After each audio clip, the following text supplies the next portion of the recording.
చూస్ country delight, live better. ఇప్పుడే country delight app ని download చేసుకోండి.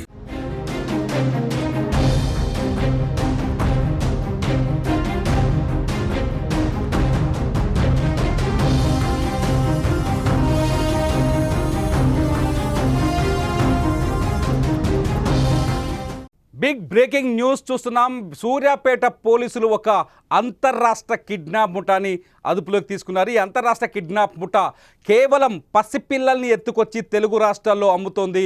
ఉత్తరప్రదేశ్, రాజస్థాన్, గుజరాత్ ఏరియాలో పసిపిల్లల్ని, ముఖ్యంగా మగపిల్లల్ని టార్గెట్ చేసి ఆ ఏరియాలో ఆసుపత్రులు, ఇతర ప్రాంతాల నుంచి పిల్లల్ని ఎత్తుకొచ్చి తెలుగు రాష్ట్రాల్లో విక్రయిస్తోంది. ప్రస్తుతం సూర్యాపేట పోలీసుల అదుపులో ఈ ముఠా సభ్యులు ఉన్నట్టుగా తెలుస్తోంది. ఒక అబార్షన్ కేసు విచారణలో పోలీసులు ముందుకు వెళ్ళగా ఈ వ్యవహారం, ఈ అంతర్రాష్ట్ర చిన్నపిల్లల ముఠా వ్యవహారం గుట్టు రట్టయినట్టుగా తెలుస్తోంది. పోలీసుల అదుపులో ప్రస్తుతం నిందితులు ఉన్నారు. అందులో నిందితుల్లో 6 మహిళలు ఉన్నట్టుగా తెలుస్తోంది.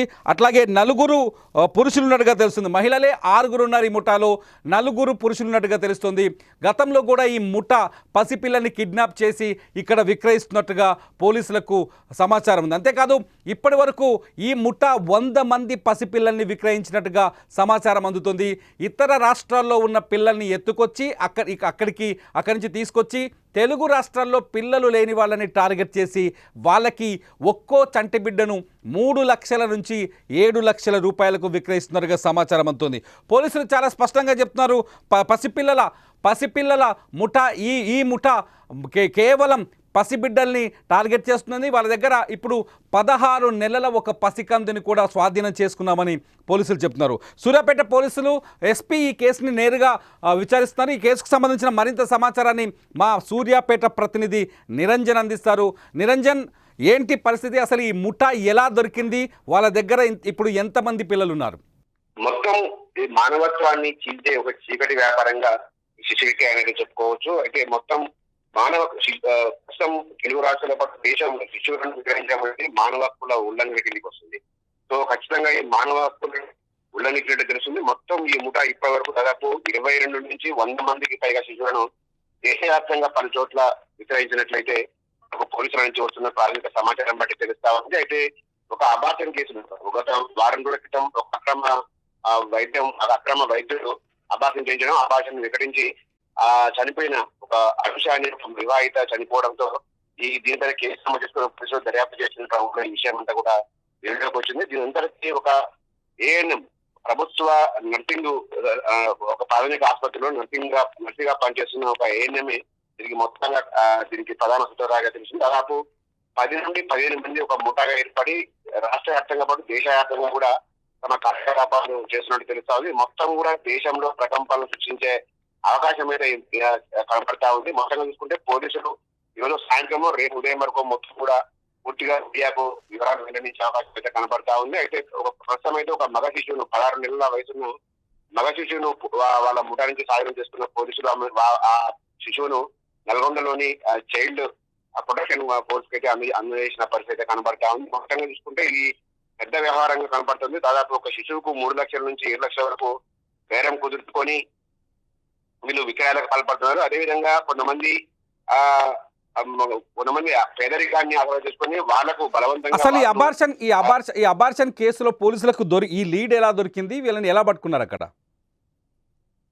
గత కొంతకాలంగా సూర్యాపేట జిల్లా వ్యాప్తంగా కూడా నకిలీ ఆసుపత్రులు, నకిలీ వైద్యుల విషయంపై సుమన్ టీవీ కూడా కథనాలు ప్రసారం చేసింది. ఈ కథనాల మేరకు ఐఎంఏ అది చాలా మంది ప్రజా సంఘాలు కూడా ఉద్యమం చేశాయి. ఉద్యమాన్ని తీసుకున్న పోలీసులు అబార్షన్లు ఎవరు చేస్తున్నారు, నకిలీ వైద్యులు ఎవరు, ఆ నకిలీ ఆసుపత్రులు ఎక్కడెక్కడ ట్రీట్మెంట్ జరుగుతున్న విషయాన్ని ఎంక్వైరీ చేస్తూ వరుసగా ఆసుపత్రులు సీజ్ చేసుకుంటూ వస్తున్నారు.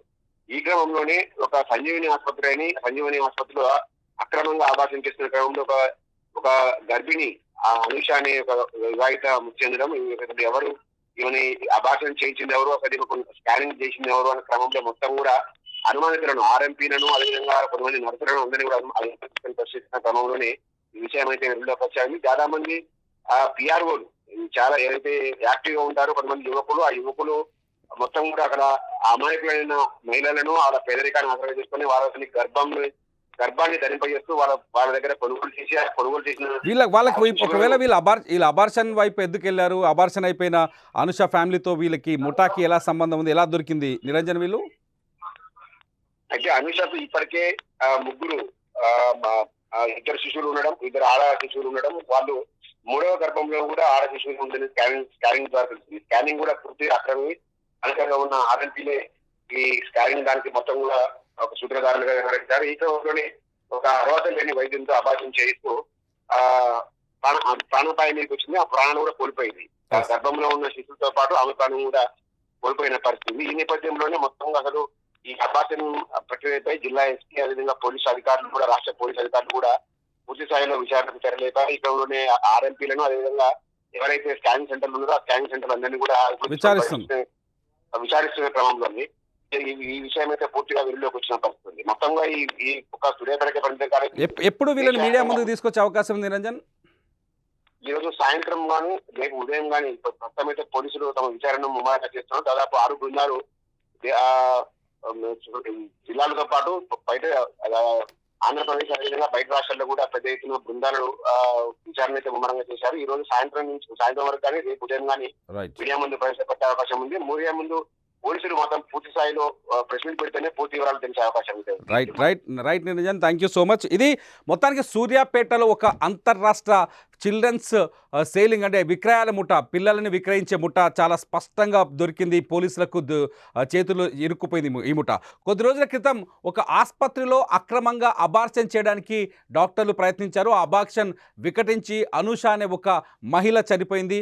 ఆ మహిళ చనిపోయిన తర్వాత ఈ అబార్షన్ ముఠ వెనుక ఉన్న వాళ్ళు ఎవరు, ఈ ల్యాబుల్లో టెస్టులు చేయిస్తున్న బ్యాచ్ ఎవరంటూ ఈ ఏఎన్ఎంలు అట్లాగే ఆర్ఎంపీ డాక్టర్లని పోలీసులు వేటాడారు. ఆ వేటలో భాగంగా ఈ ముఠా విక్రయాలు, ఈ పిల్లని అమ్మే ఈ ముఠా కూడా దొరికినట్టుగా తెలుస్తుంది. మొత్తం ఈ ముఠాలో ఏఎన్ఎం కీలకంగా వ్యవహరిస్తున్నట్టుగా తెలుస్తుంది. ఒక ఏఎన్ఎం ఈ ముఠాలో ఉండి ఈ పిల్లల విక్రయాలని దగ్గరగా చూస్తున్నట్టు తెలుస్తుంది.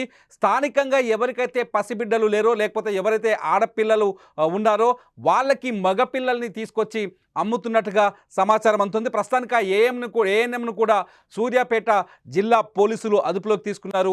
ఆమెను కూడా ప్రశ్నిస్తున్నారు. ప్రస్తుతం ఈ సూర్యాపేటలో ప్రస్తుతానికి ఒక్కసారిగా ఈ కిడ్నాపింగ్ ముఠా దొరకడంతో సంచలనంగా మారింది. ఇప్పటివరకు ఎంతమంది తెలుగు రాష్ట్రాల్లో ఈ ముఠా నుంచి పిల్లల్ని కొనుగోలు చేశారనేది కూడా పోలీసులు ఎంక్వైరీ చేస్తున్నారు. బృందాలుగా విడిపోయి వీళ్ళు ఎక్కడెక్కడ పసిబిడ్డల్ని ఎత్తుకొచ్చారనే విషయాన్ని కూడా వెలికితీస్తున్నారు. ఇప్పటికే పోలీసుల అదుపులో ఉన్న ఈ ముఠా దగ్గర సమాచారాన్ని సేకరిస్తున్నారు పోలీసులు. ఇతర రాష్ట్రాలకు కూడా పోలీసు బృందాన్ని పంపించడానికి ఏర్పాట్లు చేస్తున్నారు. మొత్తంగా సూర్యాపేటలో సూర్యాపేట పోలీసులకు దొరికిన ఈ ముఠాలో హైదరాబాద్కు సంబంధించిన కొందరు వ్యక్తులు ఉన్నట్టుగా తెలుస్తుంది. అట్లాగే విజయవాడకు సంబంధించిన కొందరు వ్యక్తులు కూడా ఉన్నట్టుగా తెలుస్తుంది. సూర్యాపేట కేంద్రంగా ఈ ముఠా పనిచేస్తుందా లేకపోతే ఇంకా దీనికి ఉన్న లింకులేంటి అనే విషయాన్ని కూడా ఆరా తీస్తున్నారు సూర్యాపేట పోలీసులు. ఇది ఇప్పటివరకున్న సమాచారం. మీ పసిబిడ్డల్ని ఆసుపత్రుల్లో కష్టపడి పసిబిడ్డల్ని ఆసుపత్రుల్లో పిల్లల్ని అంటే డెలివరీకి వచ్చిన తల్లులు ఖచ్చితంగా మీ బిడ్డల పట్ల జాగ్రత్తగా ఉండండి. ఆసుపత్రుల్లో ముఖ్యంగా ప్రభుత్వ ఆసుపత్రుల్లో పిల్లల్ని ఎత్తుకుపోయే ముఠాలున్నాయి, జాగ్రత్త. గుర్తు తెలియని వ్యక్తులకి మీ పసిబిడ్డల్ని ఎట్టి పరిస్థితుల్లో అప్పగించకూడదు. ఒకవేళ అప్పగిస్తే మీ బిడ్డల్ని కిడ్నాప్ చేసే మనుషులు మీ చుట్టే ఉన్నారు. అమాయకంగా ఉంటారు, ప్రేమను నటిస్తారు, ఆప్యాయంగా మాట్లాడతారు, పసిబిడ్డల్ని ఎత్తుకొని పారవుతారు. గతంలో అనేక కేసులు ఇలాగే నమోదయ్యాయి. ఈ ముఠా అటువంటి వ్యక్తులే ఈ ముఠా సభ్యులు అటువంటి వ్యక్తులకు డబ్బులు ఇచ్చి బిడ్డల్ని ఎత్తుకెళ్ళి వేరే ఎక్కడో గుర్తు తెలియని ప్రాంతంలో మన బిడ్డల్ని అమ్మేస్తారు. మరికొందరిని అనాథలుగా మార్చేస్తారు. మన బిడ్డల్ని అన్నీ ఉన్న మన బిడ్డల్ని అనాథలుగా మార్చేస్తూ డబ్బులు చేసుకుంటారు ఈ ముఠా సభ్యుల పట్ల జాగ్రత్తగా ఉండండి. అట్లాగే ఇటువంటి వారికి ఎలాంటి శిక్షలు విధించాలి, పసిపిల్లల్ని ఎత్తుకెళ్ళి అక్రమంగా విక్రయించే ఇటువంటి వాళ్ళకి ఎలాంటి శిక్షలు విధించాలి అనేది మీరు ఖచ్చితంగా ఈ వీడియో కింద ఖచ్చితంగా కామెంట్ చేయండి. అప్పటి వరకు చూస్తూనే ఉండండి Suman TV live updates in Suman TV live.